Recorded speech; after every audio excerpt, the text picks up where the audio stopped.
जय हिंद साथियों। स्वागत है आपका हमारे YouTube channel path to excel में।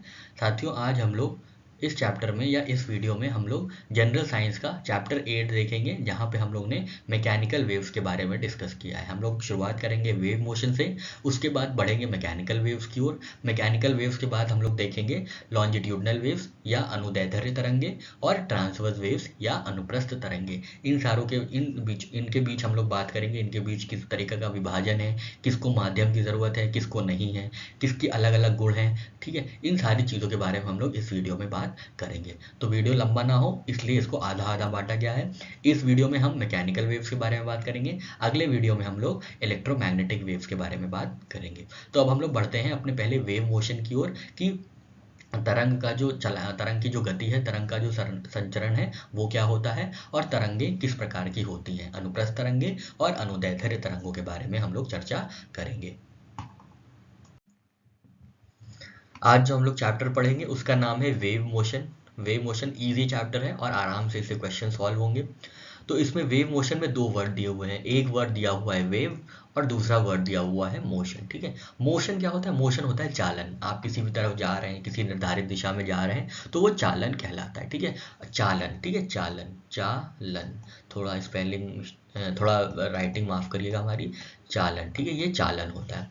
ठीक है, मोशन क्या होता है? किसी एक पर्टिकुलर डायरेक्शन में, डेफिनेट डायरेक्शन में किसी तरफ मूवमेंट जो होता है उसको मोशन कहते हैं। ठीक है, motion is movement in a definite direction, मतलब किसी एक निर्धारित दिशा में चालन। ठीक है, अब वेव पे आते हैं। वेव क्या होता है? वेव कुछ नहीं होता, वेव बस धाराएं होती है। ठीक है, तो कोई भी धारा एक निर्धारित दिशा में अगर चलायमान होती है तो उसको वेव मोशन कहते हैं। कोई भी वेव किसी एक पर्टिकुलर डायरेक्शन में मूव करते हैं तो उनको वेव मोशन कहते हैं। ठीक है, जैसे हमने ज्योग्राफी में पढ़ा होगा, आपने ओशैनिक वेव्स देखी हमने, वो एक पर्टिकुलर डायरेक्शन में धाराएं बहती रहती है। ठीक है, पर्टिकुलर धाराएं बहती रहती है, पर्टिकुलर जगह पे बहती रहती है, जैसे शीत धारा, गर्म जल की धारा।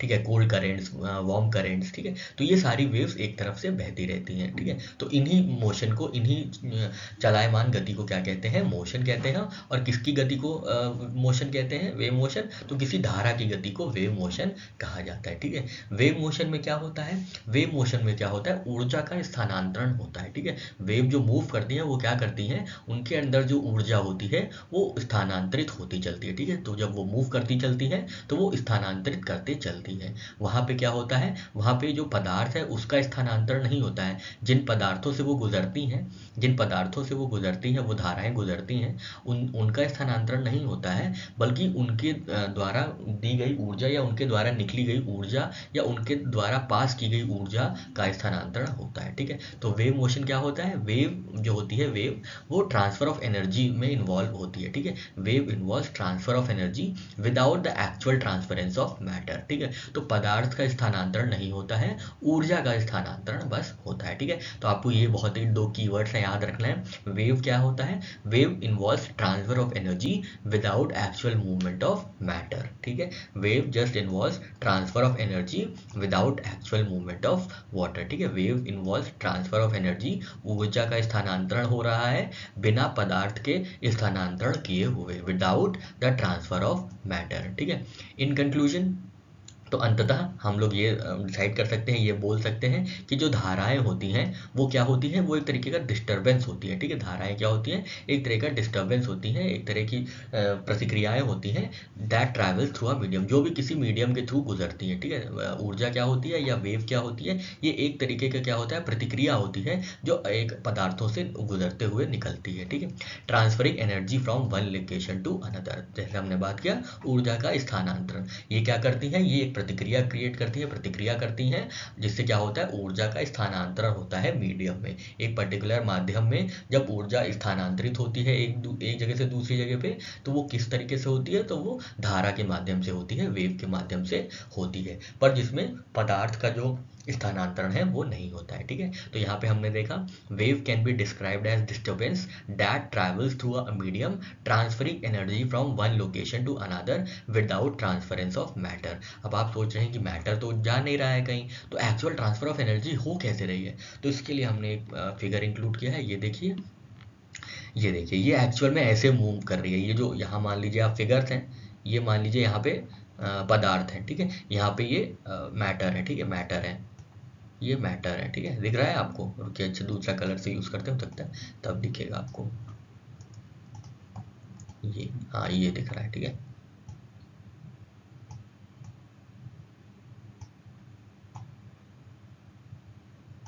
ठीक है, ये देखिए कैसे मूव कर रही है, ये एनर्जी मूव कर रही है, ठीक है। ऊर्जा का स्थानांतरण हो रहा है। और ये जो पदार्थ 1 है, पदार्थ 2 है, मैटर 3 है और मैटर 4 है, ये अपनी ही जगह है। ये अपनी ही जगह, इनके इनसे बस सिर्फ क्या हो रहा है, इनके माध्यम से ऊर्जा पास हो रही है, ऊर्जा का स्थानांतरण हो रहा है, ठीक है। आप ये समझ रहे हैं ना कैसे एनर्जी ट्रांसफर हो रही है? तो वेव के माध्यम से, एक धारा के माध्यम से ये एनर्जी ट्रांसफर हो रही है, ठीक है। एनर्जी ट्रांसफर कैसे हो रही है? तो एक वेव के माध्यम से, एक धारा के माध्यम से एनर्जी ट्रांसफर हो रही है, ठीक है। आपको समझ में आ रहा है कि कैसे अलग अलग पदार्थों से ये जा रही है। पदार्थ अपनी जगह है, बस ऊर्जा का स्थानांतरण हुआ जा रहा है। ऊर्जा ऐसे, ये ऐसे निकल के ऐसे ऐसे यहाँ से, ये देखिए ये चली जा रही है, ठीक है। ये एनर्जी पूरा ट्रांसफर हो रही है, ठीक है। तो यहाँ पे हमें ये समझ में आया, क्या समझ में आया वेव के बारे में? वेव के बारे में हमें दो बातें समझ में आई कि ये ऊर्जा का स्थानांतरण है, ट्रांसफर ऑफ एनर्जी, TOE लिख लेंगे शॉर्ट में, ट्रांसफर ऑफ एनर्जी। और दूसरी चीज़ क्या है? विदाउट ट्रांसफर ऑफ मैटर, पदार्थ का स्थानांतरण नहीं है, transfer of matter, TOM, without transference of matter, TOE है। और ये क्या होता है? एक तरह की ये प्रतिक्रिया है, ठीक है। ये क्या है? ये देखिए, ये प्रतिक्रिया है, ये एक प्रतिक्रिया है जो यहाँ से गुजर रही है, यहाँ से गुजर रही है, एक माध्यम से होके गुजर रही है, ठीक है। माध्यम से होके गुजर रही है, एक प्रतिक्रिया है। तो ये क्या है? ये वेव है। ये क्या कर रही है? एनर्जी ट्रांसफरेंस कर रही है, ठीक है। एनर्जी ट्रांसफरेंस कर रही है, ठीक है। ये देखिए वेव एनर्जी ट्रांसफरेंस हो रहा है, पदार्थ से निकल रही है, मैटर से निकल रही है और वेव जैसे जा रही है, ठीक है। तो हमने यहाँ तक देखा था कि वेव मोशन देख लिया था क्या होता है। वेव मोशन क्या होता है? वेव क्या होता है? It involves transfer of energy, ऊर्जा का स्थानांतरण बिना पदार्थ के स्थानांतरण हुए हुए, ठीक है। बिना पदार्थ के स्थानांतरण होते हुए जब ऊर्जा स्थानांतरित होती है तो वो किसकी वजह से होती है? वो धाराओं की वजह से होती है, ये हमने देखा था। Wave involves transfer of energy without transference of matter. और वेव क्या करती है? वेव एक तरीके की प्रतिक्रिया बनाती है जिससे एनर्जी या ऊर्जा स्थानांतरित होती है एक जगह से दूसरी जगह, ठीक है। ये हमने बेसिक पढ़ लिया है। अब वेव्स दो किस्म की होती हैं, दो प्रकार की होती हैं। धाराएं दो प्रकार की होती हैं, एक होती है मैकेनिकल वेव और दूसरी होती है इलेक्ट्रोमैग्नेटिक वेव, ठीक है। तो इनमें से सिर्फ एक ही चीज़ का डिफरेंस है, जो फंडामेंटल डिफरेंस है। मैकेनिकल वेव्स जो होती हैं इनके लिए माध्यम जरूरी होता है ऊर्जा के स्थानांतरण में, ठीक है। हमने ये देखा धारा क्या करती है? धारा ट्रांसफर ऑफ एनर्जी करती है, ठीक है। ऊर्जा का स्थानांतरण करती है, ट्रांसफर ऑफ एनर्जी करती है, ठीक है। ऊर्जा का स्थानांतरण, ऊर्जा ऊर्जा, अब स्थानांतरण नहीं लिखेंगे, नहीं परसों पढ़ा पाएंगे फिर हम, ठीक है। ऊर्जा का स्थानांतरण आप लिख लीजिएगा, ठीक है। अब ऊर्जा का स्थानांतरण या तो माध्यम के साथ होगा, ठीक है, मीडियम के साथ होगा, मीडियम में होगा, या विदाउट मीडियम होगा। तो जब ऊर्जा का स्थानांतरण विदाउट मीडियम होता है उसको इलेक्ट्रोमैग्नेटिक वेव कहते हैं, EM वेव कहते हैं, इलेक्ट्रोमैग्नेटिक वेव। और जब मीडियम की ज़रूरत पड़ती है ऊर्जा के स्थानांतरण के लिए, एनर्जी ट्रांसफर के लिए, तब हम उसको क्या कहते हैं? उसको तब हम मैकेनिकल वेव का नाम दे देते हैं, ठीक है। कुछ ऊर्जाएं होती हैं जो माध्यम की मदद से कुछ धाराएं होती हैं जो माध्यम की मदद से क्या करती हैं? ऊर्जा का स्थानांतरण करती हैं। और कुछ धाराएं होती हैं जो बिना माध्यम के ही ऊर्जा का स्थानांतरण कर देती हैं। तो जब माध्यम चाहिए होता है, जब मीडियम चाहिए होता है, उन वेव्स को हम मैकेनिकल वेव्स कहते हैं। और जब बिना मीडियम के ही धाराएं ऊर्जा स्थानांतरित करती हैं तो उनको क्या कहते हैं? तो उनको हम लोग इलेक्ट्रोमैग्नेटिक वेव्स कहते हैं, ठीक है। अब हम लोग पहले यहाँ पे मैकेनिकल वेव्स की बात करते हैं, ठीक है। मैकेनिकल वेव्स हमने जैसा बताया, इनको क्या जरूरत है? इनको माध्यम की जरूरत है ऊर्जा के स्थानांतरण के लिए, ठीक है। इनको ऊर्जा के स्थानांतरण के लिए क्या जरूरत है? माध्यम की जरूरत है, ठीक है। Transfers energy through a medium, ठीक है। Mechanical wave is a wave, ये ऐसी धाराएं हैं जिसमें पदार्थ का ऑसिलेशन होता है, ठीक है। पदार्थ में जो मैटर होते हैं, जो पदार्थ में अंदर एटम्स मॉलिक्यूल्स होते हैं, वो ऑसिलेट करते हैं, ठीक है, वो ऑसिलेट करते हैं। While waves can move over a longer distances, the movement of medium of transmission of the material is limited, ठीक है। ऑब्वियसली जहां तक मीडियम जाएगा वहीं तक ये धाराएं जा पाएंगी, वहीं तक ऊर्जा जो है स्थानांतरित हो पाएगी। जहां पे इनका मीडियम खत्म हो जाएगा मैकेनिकल वेव्स का, वहां पे ऊर्जा का स्थानांतरण रुक जाएगा, ठीक है। तो ये हालांकि बहुत दूर दूर तक जाती हैं, पर फिर भी इनमें क्या है? कुछ लिमिटेशंस हैं, कुछ इनके ऊपर पाबंदियां हैं कि जहाँ पे मीडियम नहीं है, जहाँ पे माध्यम नहीं है, वहाँ से आगे मैकेनिकल वेव्स जो हैं ऊर्जा का स्थानांतरण नहीं करती हैं, ठीक है।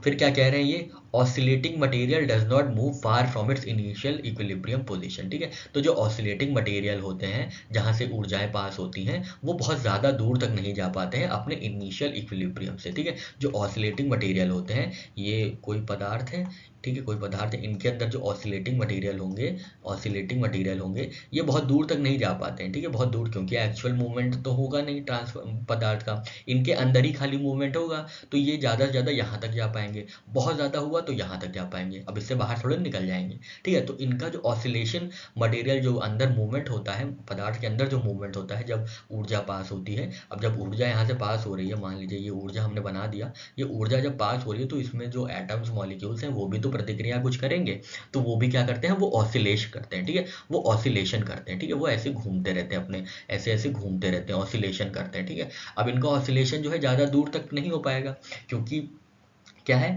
ये बहुत मतलब पाबंद है, ये एक जगह से पाबंद है। ठीक है, एक पूरे क्षेत्रफल में ही पाबंद है, जिसकी वजह से ये अपने से ज़्यादा दूर नहीं जा पाएंगे। मैक्सिमम ये जो मटेरियल है या ये जो ऑसिलेटिंग मटेरियल है ग्रीन कलर का, ये मैक्सिमम यहाँ तक जाएगा, या बहुत हुआ तो इसकी बाउंड्री तक पहुँच जाएगा, ये वाली बाउंड्री तक पहुँच जाएगा, अब इसके आगे तो तोड़ के तो नहीं निकल जाएगा। ठीक है, तो इनका यही कहना है, oscillating material doesn't move far from its initial equilibrium position. ठीक है, इसका ये मतलब हुआ। आगे ये कह रहे हैं, mechanical waves transport energy which propagates in same direction as the wave. ठीक है, तो वो सेम डायरेक्शन में ही एनर्जी प्रोपोगेट करते हैं, इसी डायरेक्शन में वेव जा रही है, ग्रीन वेव मान लीजिए, और एनर्जी भी सेम डायरेक्शन में जा रही है, एनर्जी आप मान लीजिए ब्लू। ठीक है, इसी डायरेक्शन में ये जाएगी। ठीक है, mechanical waves can be produce only in media which possess elasticity and inertia. तो हमने ये देखा था, ये मीडियम में ही मूव करते हैं, किसी माध्यम, जब माध्यम उपस्थित होगा तभी मैकेनिकल वेव जो है ऊर्जा का स्थानांतरण कर पाएंगी, और माध्यम भी कैसा होना चाहिए, जिसमें खिंचाव हो, इलास्टिसिटी हो और इनर्शिया हो। ठीक है, तो ये भी आप बात याद रखिएगा, मैकेनिकल वेव्स के लिए मीडियम कैसा होना चाहिए, तो medium which possess elasticity and inertia. ठीक है, इनर्शिया होना चाहिए और इलास्टिसिटी होनी चाहिए। ठीक है, एक हम यहाँ पे आपको फिगर के माध्यम से समझाने की कोशिश करते हैं मैकेनिकल वेव्स कैसी होती हैं। ठीक है, ये देखिए, ये मैकेनिकल वेव है। ठीक है, ये एक मैकेनिकल वेव इधर जा रही है। ठीक है, ये क्या है, ये disturbance of a medium which travels through medium transferring energy from one place to another. ठीक है, तो ये प्रतिक्रिया है, ये क्या है, ये प्रतिक्रिया है, किसमें, एक माध्यम में प्रतिक्रिया है, जिसके अंतर्गत क्या होता है, एनर्जी जो है, ऊर्जा जो है, एक जगह से दूसरी जगह हस्तांतरित होती रहती है। ठीक है, ऊर्जा एक जगह से स्थानांतरित होती रहती है। ठीक है, अब यहाँ पे ये देखिए, ये ऐसे ऐसे ऐसे चल के जा रही है, ये देखिए ये यहाँ से चल के चली जा रही है, ऐसे ऐसे ऐसे, ये ठीक है, ये यहाँ पे ये ऐसे ऐसे, और ये देखिए ये किस एनर्जी किस दिशा में जा रही है, जिस दिशा में मैकेनिकल वेव्स जा रही है। ठीक है, तो जिस दिशा में मैकेनिकल वेव्स जा रही हैं उसी दिशा में एनर्जी भी ट्रांसफर हो रही है। ठीक है, उसी दिशा में एनर्जी ट्रांसफर हो रही है। ठीक है, एनर्जी ट्रांसफर उसी दिशा में हो रही है जिस दिशा में वेव जा रही है। ठीक है, ये एनर्जी है, ये वाइट वाली चीज़ एनर्जी है, ये किस दिशा में जा रही है, जिस दिशा में, ये देखिए ये ठीक है, ये उसी दिशा में जा रही है जिस दिशा में मैकेनिकल वेव जा रही है। ठीक है, तो यहाँ पे हम लोग ने मैकेनिकल वेव के बारे में सारी बात कर ली, एक बार फिर से देख लेते हैं। मैकेनिकल वेव, सबसे इंपॉर्टेंट डिफरेंस ये है कि मैकेनिकल वेव को ऊर्जा का स्थानांतरण करने के लिए माध्यम चाहिए, माध्यम भी कैसा, जिसमें खिंचाव हो, इलास्टिसिटी हो और इनर्शिया हो। ठीक है, मैकेनिकल वेव से क्या होता है, मैकेनिकल वेव्स जब पास होती हैं किसी माध्यम से, तो माध्यम के अंदर जो मटेरियल्स होते हैं वो ऑसिलेट करते हैं। ठीक है, वो ऑसिलेट करते हैं और बहुत ज़्यादा दूर तक ऑसिलेट नहीं कर पाते हैं, ये भी हमने देखा था, क्योंकि उनकी क्षेत्रफल की सीमाएं हैं। ठीक है, उनके पास अपनी क्षेत्रफल की सीमा है जिसके बाहर वो नहीं जा सकते हैं, तो इसलिए ऑसिलेटिंग मटेरियल जो है बहुत ज़्यादा दूर नहीं जा पाते हैं। ठीक है, माध्यम वो पदार्थ तो है ही है, पदार्थ अपनी जगह पे, पर उनके अंदर जो मटेरियल है वो ऑसिलेट करते हैं जब ऊर्जा का स्थानांतरण होता है। लेकिन जब ऊर्जा का स्थानांतरण होता भी है तो जो ऑसिलेटिंग मटेरियल हैं वो बहुत दूर तक अपने को नहीं ले जा पाते हैं, क्योंकि उनकी क्षेत्रफल की सीमाएं हैं। अब वो पदार्थ के बाहर थोड़े ना निकल जाएंगे, पदार्थ के अंदर ही जितना मोशन, जितनी गति या जितना चलायमान वो हो सकते हैं उतने ही होंगे। ठीक है, एक बात ये पढ़ी थी, और ये पढ़ी थी कि मैकेनिकल वेव्स ट्रांसपोर्ट एनर्जी, तो मैकेनिकल वेव जो है ऊर्जा का स्थानांतरण उसी दिशा में करते हैं जिस दिशा में वेव होती है, जिस दिशा में धारा जा रही होती है। ठीक है, तो देखिए इस दिशा में धारा जा रही है और इसी दिशा में एनर्जी ट्रांसफर हो रही है। ठीक है, इस स्लाइड में हम लोग लॉन्जिट्यूडनल वेव्स के बारे में बात करते हैं। ठीक है, हमने शुरुआत कहाँ से की थी, हमने शुरुआत की थी वेव मोशन से। ठीक है, वेव मोशन में हम लोग क्या देखा था कि ये तरंग जो है ऊर्जा का स्थानांतरण करती हैं बिना पदार्थ के किसी स्थानांतरण हुए बिना, ठीक है। तो ऊर्जा का स्थानांतरण करती है transfer of energy without actual transfer of matter, without actual transfer of matter. हमने ये देखा था स्टार्टिंग में वेव मोशन में, ठीक है। ये हमने देखा था without transference of matter, transfer of energy, ठीक है। हमने देखा था वेव मोशन दो प्रकार के होते हैं, एक होता है मैकेनिकल वेव और एक होता है इलेक्ट्रोमैग्नेटिक वेव, ठीक है। मैकेनिकल वेव और electromagnetic wave. Magnetic wave mechanical wave में देखा था इन्हें माध्यम की जरूरत नहीं होती है, मीडियम की जरूरत इन्हें होती है, सॉरी, ठीक है। माध्यम की जरूरत होती है किसको? मैकेनिकल वेव्स को। इलेक्ट्रोमैग्नेटिक वेव्स को माध्यम की ज़रूरत नहीं होती है, किस चीज़ के लिए? ऊर्जा के स्थानांतरण के लिए। मैकेनिकल वेव्स जो होती हैं उनको ऊर्जा के स्थानांतरण के लिए माध्यम की ज़रूरत पड़ती है, और इलेक्ट्रोमैग्नेटिक वेव्स को ज़रूरत नहीं पड़ती है, ठीक है। इनको माध्यम की ज़रूरत नहीं पड़ती है, बिना माध्यम के बिना ही ये ऊर्जा का स्थानांतरण कर लेते हैं, ठीक है। मैकेनिकल वेव्स में हमने दो तरीके की वेव्स देखनी है। एक हमने देख चुके हैं अनुप्रस्थ तरंगे या ट्रांसवर्स वेव्स। ट्रांसवर्स वेव्स के बारे में क्या देखा था?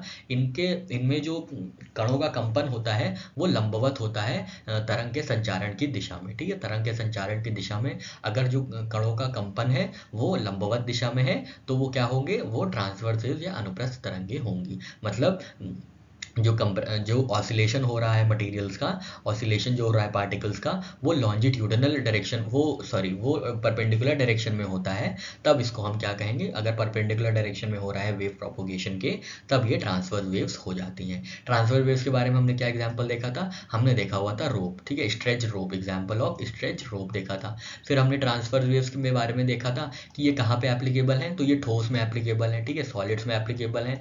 द्रवों में कहाँ पे है? तो सतहों पे, ठीक है, द्रवों की सतहों पे, सरफेस ऑफ लिक्विड्स पे ये एप्लीकेबल हो जाती हैं, ठीक है।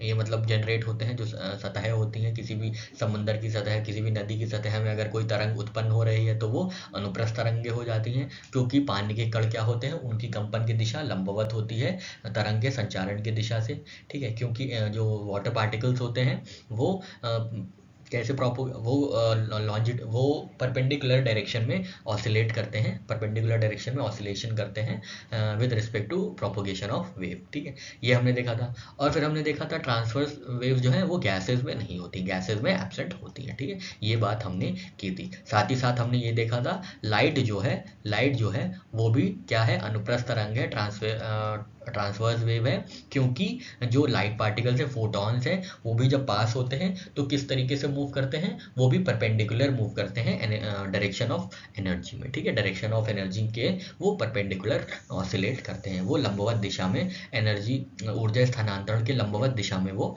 जो है कंपन करते हैं, ठीक है। तो अब हम देखेंगे, हमने ट्रांसवर्स वेव देख लिया था, अब हम जो है लॉन्जिट्यूडनल वेव देखेंगे जिसका नाम होता है अनुदैर्ध्य तरंग, ठीक है। अनुदैर्ध्य तरंग जिनको कहा जाता है उनके बारे में अब हम लोग अच्छे से पढ़ेंगे। हम इसको इरेज कर देते हैं ताकि हम आसानी से यहाँ पे अगर कुछ वीडियो आपको दिखाना है, कुछ भी ऐसा चीज़ दिखाना है जिससे अच्छे से समझ में आ जाए, तो उसके लिए जगह है, बहुत ज़्यादा किचपिच ना हो, हौच पौच ना हो, ठीक है। अब हम लोग लॉन्जिट्यूडनल वेव्स के बारे में पढ़ेंगे, अच्छे से एकदम डिटेल्ड एनालिसिस करेंगे। लॉन्जिट्यूडनल वेव्स कौन सी होती हैं? अनुदैर्ध्य तरंगे होती हैं, ठीक है। अनुदैर्ध्य तरंगे कौन सी होती हैं? इनमें भी किस आधार पर विभाजन किया गया था, ये कैसे अलग हैं अनुप्रस्थ तरंगों से, इनके बारे में बात करेंगे, ठीक है।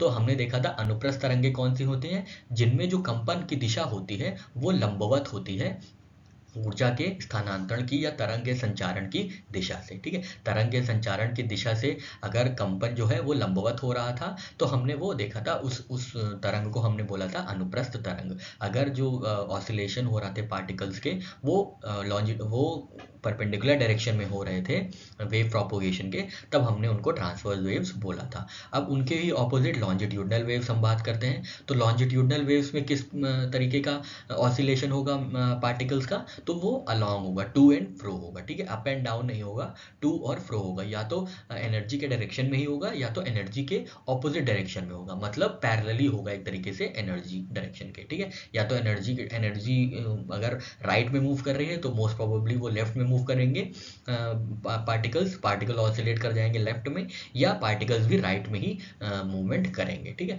तो एनर्जी की दिशा में ही अगर कंपन हो रहा है किसी भी कण का तो वो अनुदैर्ध्य तरंगे होती है, ठीक है। अनुदैर्ध्य तरंगे कौन सी होती हैं? तो ऐसी तरंगे होती हैं जिनमें माध्यम का विस्थापन तरंग के संचरण की दिशा में या उसके विपरीत दिशा में होता है, ठीक है।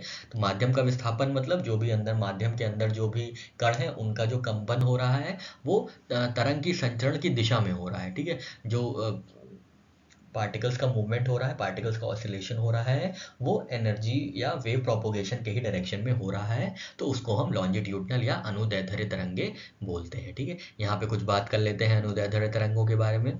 तो longitudinal waves are waves in which displacement of medium, मतलब वही बात है, पार्टिकल्स का oscillation is same in the same direction और the opposite direction to the propagation of wave. अब जिस दिशा में जा रही है ऊर्जा, जिस दिशा में तरंगे जा रही हैं, या तो उसी दिशा में या तो उसके उल्टी दिशा में अगर कंपन होता है, अगर विस्थापन होता है, तब उसे अनुदैर्ध्य तरंग कहा जाएगा, लॉन्जिट्यूडनल वेव कहा जाएगा, ठीक है। देखिए सेकंड पॉइंट लिखा है, in longitudinal waves oscillations occur in the direction of wave. जो भी कंपन हो रहा है, जो भी विस्थापन हो रहा है, वो अलोंग द वेव हो रहा है, ठीक है। वो तरंग के संचारण की ही दिशा में हो रहा है, ठीक है।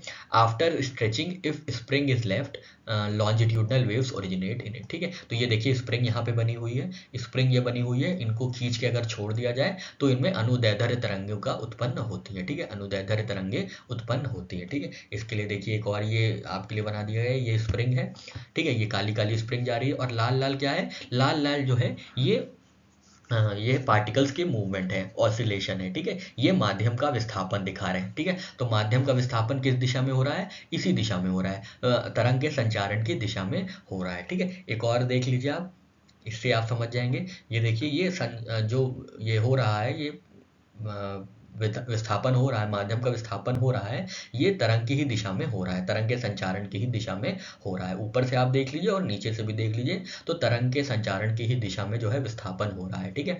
जो ऑसिलेशंस हो रहा है, that oscillations are occurring in the direction of wave, ठीक है, either opposite to the direction of wave और अलोंग द वेव। तो ये कहलाती हैं अनुदैर्ध्य या लॉन्जिट्यूडनल वेव्स, ठीक है। The places where circle of springs are very near called compression and the places where circles of spring are far are called rarefaction, ठीक है। तो ये जो काली काली एकदम काली काली दिख रही हैं, एकदम भयंकर काली काली, वो संपीड़न है, ठीक है, वो कंप्रेशन है, ठीक है, वो कंप्रेशन है। और जहाँ पे थोड़ा दूर दूर अलग अलग है वो विरलन है, रेयर फैक्शन है, ठीक है। The distance between two consecutive compressions और rarefaction is called wavelength of longitudinal wave. तो दैर्ध्य क्या हो गई, इन दोनों के बीच की डिस्टेंस हो गई, संपीड़न और विरलन की। कंप्रेशन और रेयर फैक्शन की जो डिफरेंस है, उनके बीच का जो डिस्टेंस है वो क्या कहलाता है, वो दैर्ध्य या वेवलेंथ कहा जाता है उसको। जैसे हमने ट्रांसवर्स वेव्स के माध्यम में देखा था, अनुप्रस्थ वेव में देखा था कि जो ये दो दो ट्रो के बीच या दो क्रेस्ट के बीच जो डिस्टेंस होता है उसको दैर्ध्य कहते हैं। ये हमने ट्रांसवर्स वेव्स अनुप्रस्थ तरंगों में देखा था। और इसमें क्या कौन सा डिस्टेंस कहलाता है, तो संपीड़न, एक संपीड़न से एक विरलन के बीच का जो दूरी होती है उसको हम दैर्ध्य कहते हैं। एक कंप्रेशन से रेयर फैक्शन के बीच जितनी डिस्टेंस होती है that is called as wavelength, ठीक है। तो ये अलग अलग वेवलेंथ, मतलब क्योंकि अलग अलग डायरेक्शन में प्रोपोगेशन हो रहा है और जो मूवमेंट ऑसिलेशन जो है वो भी अलग डायरेक्शन में हो रहा है, इसकी वजह से जो है वेवलेंथ अलग अलग होती है, अनुप्रस्थ तरंगों में भी और अनुदैर्ध्य तरंगों में भी, ठीक है। आशा करते हैं चीजें समझ में आ रही होंगी। अब अनुदैर्ध्य जो तरंगे हैं, लॉन्जिट्यूडनल वेव्स हैं, ये हर माध्यम में उत्पन्न होती हैं, चाहे वो सॉलिड हो, चाहे लिक्विड हो, चाहे गैस हो, चाहे द्रव्य हो, ठोस हो या गैस हो, हर माध्यम में क्या है, अनुदैर्ध्य तरंगे उत्पन्न होती हैं। ये हम लोग ने यह देखा था। ट्रांसवर्स वेव्स क्या करती हैं, ट्रांसवर्स वेव्स सॉलिड में तो अच्छे से होती हैं, पर लिक्विड में वो फिर सरफेस पे होती हैं और गैस में वो एब्सेंट होती हैं, मतलब ठोस में वो अच्छे से होती हैं, द्रव्य में वो सिर्फ सतह पे होती हैं, और गैस में तो बिल्कुल पूरी तरह ही नदारद होती है, ठीक है। तो ये लॉन्जिट्यूडनल वेव्स अनुदैर्ध्य तरंगों की बात हम लोग ने की, ठीक है। इसका एक एग्जांपल है, जैसे लाइट का एग्जांपल हम लोग ने देखा था। लाइट किसका एग्जांपल था, तो लाइट जो थी, प्रकाश जो था, वो अनुप्रस्थ तरंगों का उदाहरण था। उसी तरीके से जो साउंड वेव है, जो ध्वनि है, वो किसका उदाहरण है, वो उदाहरण है अनुदैर्ध्य तरंगों का, ठीक है। साउंड वेव जो है वो अनुदैर्ध्य तरंगों का उदाहरण है, ठीक है, अनुदैर्ध्य तरंगों का उदाहरण है, याद रखिएगा, ठीक है। Along with propagating transverse waves on the surface of liquid, longitudinal waves can be propagated inside the liquid। देखिए यहाँ पे ये डिफरेंस है, बहुत इंपॉर्टेंट है। हमने देखा था जो अनुप्रस्थ तरंगे हैं वो सिर्फ क्या होता है, ये मान लीजिए ये मान लीजिए कंटेनर है और यहाँ पे ये नीला पानी पानी नीला नीला नीला, ठीक है, ये नीला नीला पानी है, ठीक है, नीला नीला पानी है। तो जो अनुप्रस्थ तरंगे थी, हम इसको अनुप्रस्थ तरंगों को हम रेड से कर देते हैं, ठीक है। ट्रांसवर्स वेव जो थी रेड से बता देते हैं, ठीक है, रेड से। ये कहाँ पे एक्ट कर रही थी? ये लिक्विड में, द्रव्य में ये सिर्फ सतह पे थी, सरफेस पे थी, ठीक है। सरफेस पे ये सिर्फ एक्ट कर रही थी, कोई भी कंपन क्रिएट कर रही थी, कोई भी प्रतिक्रिया हो रही थी द्रव्य में, तो वो सतह पे हो रही थी। किसमें? जब जो है, जब तरंगे अनुप्रस्थ थी। पर जब तरंगे अनुदैर्ध्य होती हैं तो वो पूरी तरीके से लिक्विड में, पूरी तरीके से लिक्विड द्रव्य में हर अंदर तक पूरे जो है प्रतिक्रिया करती है, कंपन पूरा अंदर तक करती है, ठीक है। तो ये भी डिफरेंस है ट्रांसवर्स वेव्स या अनुप्रस्थ वेव में और अनुदैर्ध्य या लॉन्जिट्यूडनल वेव्स में, ठीक है। तो यहाँ पे ये लिखा हुआ है, आप देखिए, along with propagating transverse waves on the surface of liquid, मतलब सरफेस पे तो करती ही है अनुदैर्ध्य तरंगे प्रतिक्रियाएं। Longitudinal waves can B propagated inside the liquid, तो लिक्विड के अंदर, द्रव्य के अंदर भी ये क्या करती हैं? ये अपना प्रतिक्रिया करती हैं, अपना कंपन करती हैं। कौन? अनुदैर्ध्य या लॉन्जिट्यूडनल वेव्स, ठीक है। Longitudinal waves are always mechanical waves, ठीक है। ऑलवेज मैकेनिकल वेव्स है, मतलब क्या होगा कि इनको माध्यम की जरूरत पड़ेगी। लॉन्जिट्यूडनल वेव जो है, अनुदैर्ध्य तरंगे जो है, इनको हमेशा ही माध्यम की जरूरत पड़ेगी। ट्रांसवर्स वेव्स को हमेशा माध्यम की जरूरत नहीं पड़ती है।